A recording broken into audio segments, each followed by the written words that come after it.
Isang pinagpalang araw sa inyong lahat. Tayo po'y magdidilay sa salita ng Diyos, ang pinagmumulan ng awa ng ating buhay, ang salitawa.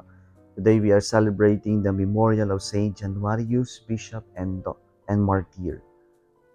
Sa ating ebanghelyo ngayon, narinig po natin na may mga kababaihan na tumulong sa ating Panginoong Jesucristo at sa kanyang mga alagad.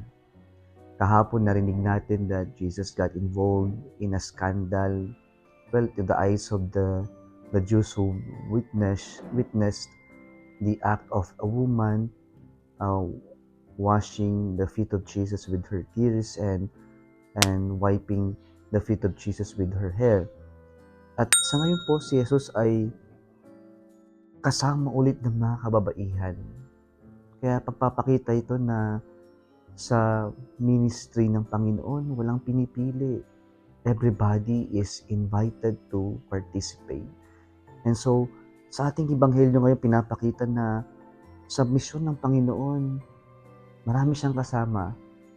At parte ng kanyang misyon ay ang pangalagaan din ang kanyang mga kasama.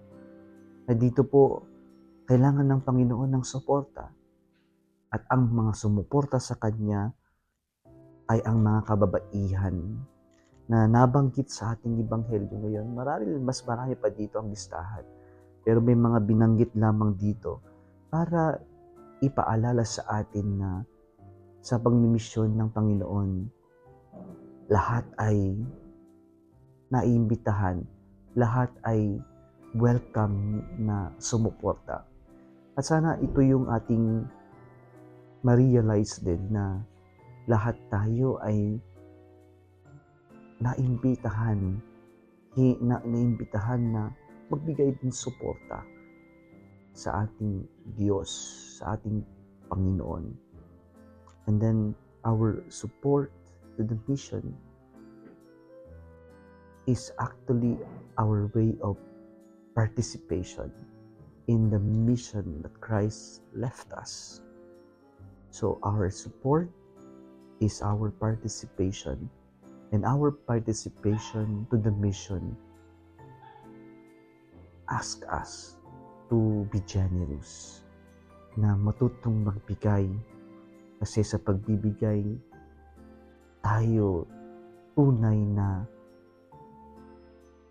nakikisalamuha sa misyon ng Panginoon. So, SPG lamang po ang pinapaalala sa atin ng ating ebanghelyo ngayon. Sumuporta sa misyon sa Diyos. At yung suporta na yan sa simbahan natin, sa misyon ng ating Panginoon, ay ang ating participation. At yung participation na yan ay nangangailangan ng generosity. Hindi lamang sa pinansyal, pero sana sa pag-aalay ng ating kakayanan at ng ating oras para sa simbahan, para sa misyon. Kung nagustuhan mo ang video na ito, huwag kalimutang mag-like, i-share at mag-subscribe sa Litawa Facebook page and YouTube channel. Muli isang pinagpalang araw sa inyong lahat.